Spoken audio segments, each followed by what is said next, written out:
remercions le secrétaire général et l'ensemble du personnel de l'université impliqué dans cette organisation, notamment le CRI et le personnel du secrétariat général de la sécurité, du domaine et de l'environnement. Je voudrais me réjouir de l'organisation des journées des UFR et féliciter les étudiants qui se sont appropriés de ces moments solennels d'intégration des nouveaux bacheliers. Les 3 UFR ont très bien organisé, ont eu une émulation saine, une compétition saine pour faire le mieux. Chacun a bien organisé. On y a participé, surtout pour le jour cérémonial, c'est-à-dire là où il y a des allocutions, mais aussi les leçons inaugurales.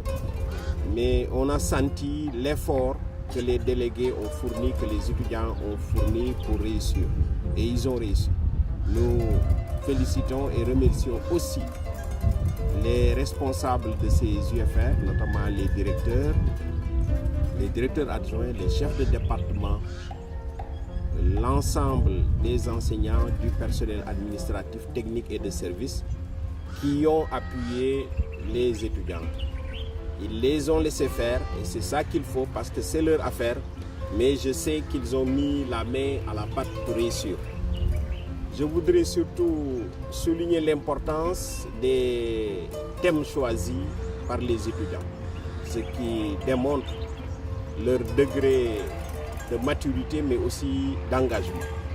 L'UFR SDD a choisi le dividende démographique et un conférencier de très haut niveau, un collègue de l'université de Thiès, est venu introduire le sujet. Et nous avons vu l'importance du capital humain dans ce concept. Donc il est heureux que cette conférence soit tenue à l'université. Parce que nous, notre rôle, c'est de créer du capital humain. Du bon capital humain capable de contribuer au développement du Sénégal, au développement de l'Afrique. On a la chance que le parrain de cette journée, c'est M. Mbige Ngom, qui est le directeur du bureau régional Afrique de l'Ouest et Afrique centrale du Fonds des Nations Unies pour la population. Donc le choix a été pertinent, mais surtout ça donne des opportunités à l'université, à l'UFR, de développer un partenariat fécond. L'UFR Ecomige s'est penché sur un sujet d'actualité qui concerne l'avenir immédiat du Sénégal, mais aussi l'avenir lointain. C'est la question des défis que soulèvent le pétrole et le gaz. Le débat était extrêmement riche. La conférence a été introduite par le parrain, le ministre de l'Intérieur, M. Ali Ngouille Ndiaye. Là aussi, nous avons beaucoup échangé. Et je pense que l'université profitera de cette opportunité pour ouvrir de nouvelles filières. Parce que l'enjeu pour les universités, c'est de fournir les compétences au Sénégal pour exploiter cette opportunité. Si on ne le fait pas, d'autres vont fournir les compétences. On est en pleine réflexion et je pense que l'opportunité sera saisie par les 3 UFR. L'UFR SATIC a abordé le thème de l'entrepreneuriat. Ça aussi, c'est un sujet d'actualité parce que nous savons que nos diplômés ne peuvent pas être tous recrutés par l'État ou par des entreprises. Donc il est essentiel que les universités cultivent cette notion de créer des entreprises qu'on appelle entrepreneuriat. C'est possible parce que nous recevons maintenant régulièrement des alumni qui se sont lancés dans l'entrepreneuriat, l'auto-entrepreneuriat. Et ils sont en train de réussir. Notre rôle, c'est de les accompagner, de les appuyer dans certaines rencontres, mais de leur ouvrir des portes.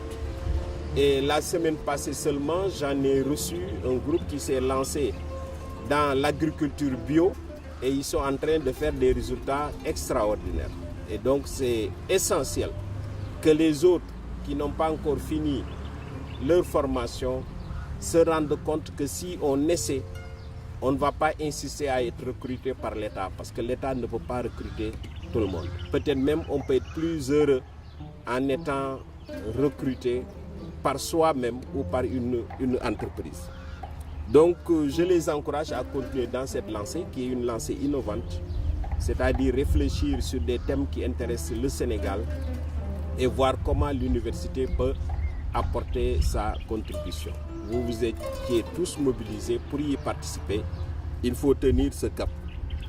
Je voudrais aussi féliciter et remercier nos sportifs que vous voyez là en tenue, très belle tenue d'ailleurs, qui ont remporté des victoires éclatantes dans le domaine du karaté. Alors, je me réjouis que sur le niveau régional, ils n'ont pas laissé la chance s'échapper. Au contraire, ils ont dominé parce que ce sont les champions régionaux. Et ça, c'est ce qu'il faut. J'ai l'habitude de dire, nous concentrons le plus de matière grise dans la zone. Et qui concentre le plus de matière grise gagne. Vous l'avez démontré. Hein? Vous l'avez démontré et je suis très content.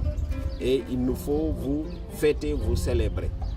Mais au niveau national aussi, vous avez fourni beaucoup d'efforts parce qu'on a un médaillé de bronze, hein, M. Mohamed Sarr, ici présent. Mais aussi, on a eu un qualifié qui a été éliminé en demi-finale. Ça veut tout dire. Si au niveau national, on est arrivé jusqu'en demi-finale, ça veut dire on est au minimum juste derrière les 3 premiers. Donc, je les félicite. Dieu fait bien les choses.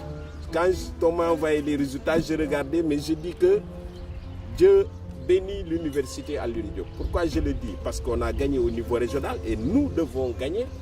Mais aussi, j'ai vu que les champions sont équitablement répartis entre les UFR.